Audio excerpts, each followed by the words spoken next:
Locals commenced a fast today against the proposed Sampur coal power plant opposite the Palavur Pillayar Kovil. The group that engaged in the fast say that the construction of the Sampur coal power plant will be an obstacle in their day-to-day activities.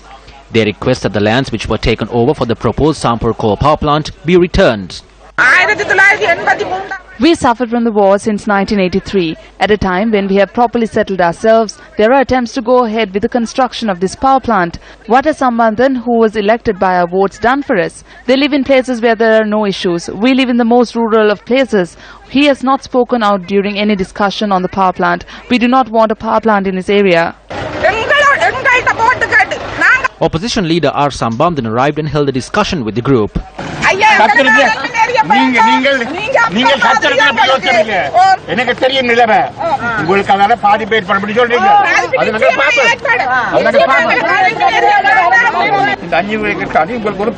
There is fear that the proposed coal power plant, which will be constructed across 500 acres, will have adverse effects. I will hold discussions with the officials on the public protest. I will not let them leave this issue. I accept that this must be done in a manner that will not affect their lives. Ecologists say that going ahead with the proposed coal power plant will bring about a very dangerous situation. If you consider where it's being constructed, Trincomalee, that is right in the path of the northeast monsoon. The northeast monsoon winds blow right across the NCP. Already the people of the NCP are suffering because they have bad water. If this happens, there will be clouds of poisonous gases, mostly that contain things like lead, mercury, chromium, cadmium, heavy metals, that will now fall upon these people from the sky.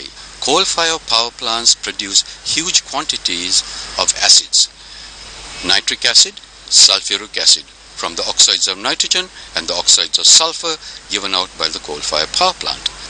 These acids form especially when there is moisture in the air. Acid dissolves rock and marble.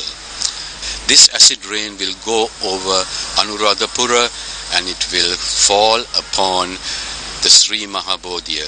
Do we as Sri Lankans want to be the generation who has been responsible for the loss of what we have brought with us proudly over the last 2,000 years? None of this has been considered.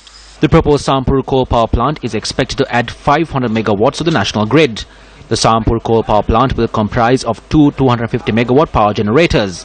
The site extends to an area of 500 acres and the construction cost is estimated at $600 million.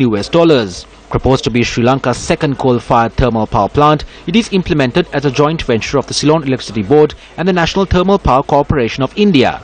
The joint venture company has been incorporated as Trincomalee Power Company Limited. If you start looking at our power consumption rates, it will probably bring us a huge problem because coal-fired power plants have to run 24 hours of a day.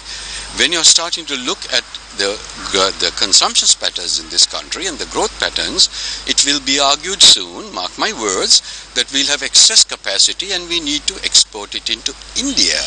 Now here lies another problem. India is polluting itself. People are dying all over because of coal, and they'd be very happy to export their pollution to Sri Lanka and buy electricity from us. Now these are the considerations that has not been taken onto by the Electricity Board.